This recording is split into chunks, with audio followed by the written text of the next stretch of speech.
ঘরদোর ভাঙা হোক কিংবা দালান কোঠা, সবার বাড়ি সবার কাছে শান্তির একটা জায়গা। সেই ভাঙা ঘরদোরটা তার কাছে স্বর্গ। আর সেই স্বর্গটাকে যদি কেউ অপমান করে, তোমার কেমন লাগবে বলো?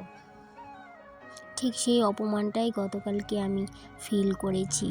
যাই হোক, সব কথা বলছি তোমাদের, তার আগে আমি আমার নিজের পরিচয়টা দিয়ে নিই। আমি রূপা, ত্রিপুরার আমবাসার ছোট্ট একটা গ্রাম থেকে অতি সাধারণ ঘরের অতি সাধারণ একজন গ্রাম্য গৃহবধূ আমি। শুভ সকাল সবাইকে, কেমন আছো সবাই? আশা করছি সবাই ভালো আছো। জানো বন্ধুরা, আজকে না ভোর 5টায় ঘুম থেকে উঠেছি। উঠে দেখি বাইরে প্রচণ্ড অন্ধকার। তো সেই অন্ধকারেই কিন্তু আমি বের হয়েছিলাম। তারপর দেখলাম প্রচণ্ড ঠান্ডা কুয়াশা পড়ছে। তো একটু সময় ঘরে গেছিলাম, তারপর ভাবলাম এখন যদি শুয়ে থাকি তাহলে কিন্তু ঘুম প্রচণ্ড চলে আসবে, আর সময় মতো কিন্তু আমি উঠতেও পারবো না। তাই জন্য কি করলাম, একটু ঘরের টুকিটাকি কাজকর্ম ছিল ওইগুলা করে নিয়ে তারপর যখন একটু বাইরে ফর্সা হয়েছে তখন বাইরে গেলাম, উঠান বাড়ি ঝাড় দিলাম, গোবর ছড়া দিলাম। তার মধ্যে দেখি আজকে তো 23শে জানুয়ারি, ওই যে প্রভাত ফেরি করছে স্কুলের স্টুডেন্টরা, আর সেটা তো তোমাদের সাথে শেয়ার করলাম দেখলেই। এদিকটায় ঘরে চলে আসলাম, তারপর মুখ ধুয়ে এদিকে যে রাতের বেলা কিছু পিঠে বানিয়েছিলাম আমি আর আমার হাজবেন্ড মিলে, তারপর এই পিঠেগুলোকে একটু টেলে নিয়েছি। এই পিঠেগুলো তো সবাই চিনতে পেরেছো নিশ্চয়ই। তো এই পিঠেগুলোকে না যদি একটু টেলে খাওয়া যায় পরের দিন তাহলে কিন্তু বেশ টেস্ট আসে। তো সেই জন্য একটু টেলে নিয়েছিলাম পিঠেগুলোকে, তারপরে চা করে দুজনে মিলে চাটাও খেয়ে নিয়েছিলাম। আর ছেলে কিন্তু এখনও ঘুম থেকে উঠেনি, অনেক কুয়াশা করেছে বাইরে, তার জন্য কিন্তু ওকে ডাকও দিইনি। আর ওর শরীরটাও তেমন একটু ভালো নেই, তাই জন্য আর ওকে ডাক দেওয়া হয়নি। ওই অনেকটা বেলা করে কিন্তু ঘুম থেকে উঠেছে, আর স্কুলেও কিন্তু পাঠায়নি যেহেতু প্রচণ্ড কুয়াশা। সকাল 10টায় কিন্তু রোদ উঠেছে। এদিকটায় বাইরে যখন প্রচণ্ড কুয়াশা তখন এই ঘরে বসে সবজিগুলো কেটে নিয়েছিলাম। তো আলু ফুলকপি কাটলাম, পনির দিয়ে তরকারি হবে। আর এই দিকটাই ভাবলাম এই যে পেঁয়াজ কলিটা কিছুদিন আগে লাগিয়েছিলাম, তো তোমরা তো দেখতেই পেয়েছো, যারা যারা আমার ব্লগ কন্টিনিউ দেখো তারা তো অবশ্যই জানো। আর এই পেঁয়াজ কলিটাকে না ভাবলাম যে এটাকে কেটে নিই, শুধু শুধু নষ্ট হয়ে যাবে দুদিন পর, তাই জন্য ভাবলাম এটাকে কেটে আমি একটা ভাজি করব আজকে ভাবছিলাম, ওই ভাজিটার জন্য কেটে নিয়েছি। আর এই দিকটায় ছেলে কিন্তু কান্না করছে যে এটাকে কাটছো কিনা। তো আমি কিন্তু তারপরেও কেটে নিয়েছি। আর এদিকটায় দেখো সকালে ছেলের জন্য একটু খিচুড়ি করে নিয়েছিলাম। তো ছেলে একা খায়নি, আমিও খেয়েছিলাম। আর এই দিকটায় দেখো ঘর দৌড়ও কিন্তু মুছে নিয়েছি।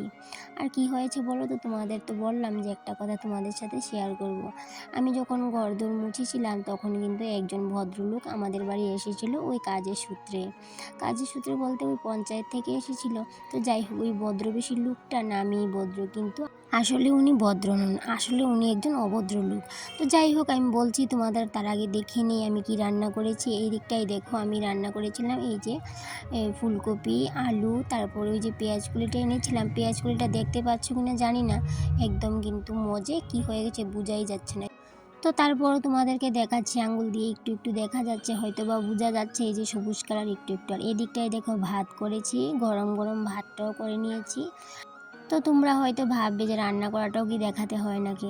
তো কি বলো তো, আমি রান্না করেছি কি করি না, তাই জন্য তোমরা যদি ভাবো যে আমি রান্না করি না তাই জন্য দেখিয়ে দিলাম। এই দিকটাই করেছি আলু ফুলকপি দিয়ে পনিরের একটা তরকারি। তো যাই হোক বন্ধুরা, কী যেন বলছিলাম তোমাদেরকে, ওই ভদ্রলোকটা কী করেছে জানো তো, আমি ঘর দৌড় মুছে খালি বের হয়েছে ঘর থেকে, আর উনি কী করেছে জুতা পায়ে সারা ঘরে কিন্তু হেঁটে ঘরটা নোংরা করে দিয়েছে। কি বলো তো, উনি কি চোখে দেখতে পেল না নাকি বুঝলাম না। উনি কি বাড়িতে এইভাবে জুতা পায়ে ঘরে হাঁটাহাঁটি করে বাইরের জুতা পরে, বুঝলাম না। শুধু কিন্তু এইটুকু ব্যাপার না, আরও কি হয়েছে জানো তো, উনার কথাবার্তার ধরন না একদম কিন্তু ভালো না। কি বলবো, উনার সাথে কথা বলতে আমার কিন্তু একটু ইচ্ছে করছিল না, কিন্তু ওই যে কথা বলতে হবে বলে বাধ্য হয়ে কথা বলেছিলাম। তো এরকম লোকের সাথে কিন্তু কথা বলতে আমার একদমই ইচ্ছে করে না। হয়তো উনার বাড়িতে দালান কোঠা আছে, আমার বাড়িতে হয়তো ভাঙা ঘর, তাই বলে কি এইভাবে করে জুতা পায়ে দিয়ে ঘরের মধ্যে হাঁটবে। এই ঘর দোর পরিষ্কার করে নিয়েছি, দেখতেও পেলো না, কি মানে অপমান করলো কি না বুঝতে পারলাম না, অনেকটাই কিন্তু অপমান লেগেছে আমার। তো যাই হোক, এদিকে সারাদিন কিন্তু এই কথাটা আমি অনেকবার ভাবছিলাম কাজ করতে করতে। তো তারপর আর তোমাদের সাথে অন্য কাজকর্ম শেয়ার করার মন মানসিকতা ছিল না, ওই কথাটাই কিন্তু ভাবতে ভাবতে আমার সারা দিনটা চলে গেলো।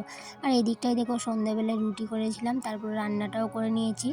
রান্না করার পরে যে এদিকটাই বাইরে এসে আমি আর আমার ছেলে মিলে একটু চুলার মধ্যে আগুন দিয়েছিলাম, তো ওই জন্য একটু আগুন পোহাচ্ছিলাম বসে বসে। আর এই কাজটা সেরে তারপরে ঘরে আসলাম, ভাত খেলাম। ভাত খেয়ে এই যে এখন বাজে রাত্র 11:30। তো আমি কি করছি বলো তো, সবাই কিন্তু ঘুমিয়ে গেছে, হাজব্যান্ডও ঘুমিয়ে গেছে, ছেলে ঘুমিয়ে গেছে, তো পাড়ার সবাই মনে হয় ঘুমিয়ে গেছে। তো আমি কি করছি বলো তো, এদিকটাই দেখো, প্রথমে আমি একটা প্লাস্টিকের খেলনা নিয়েছিলাম আমার ছেলের, ওইটা দিয়ে ভাবছিলাম এই যে হ্যাঙ্গিং প্ল্যান্টগুলোকে নামাবো, কিন্তু নামাতে পারিনি। তারপরে একটা হাতা নিয়েছি, হাতাটা দিয়ে বেশ ভালোভাবে নামিয়ে নিয়েছি। এবার কি হয়েছে বলো তো, এত কুয়াশা পড়ছে বাইরে দেখে লুপ সামলাতে পারলাম না। ভাবলাম এই প্ল্যান্টগুলোকে যদি একটু কুয়াশার মধ্যে রাখতে পারি সারা রাত্র, তাহলে কিন্তু এই গাছগুলো খুব আনন্দ পাবে। আমরা যেমন আমাদের প্রিয় খাবার পেলে আনন্দ পাই, তো গাছগুলোও কিন্তু খুব আনন্দ পাবে।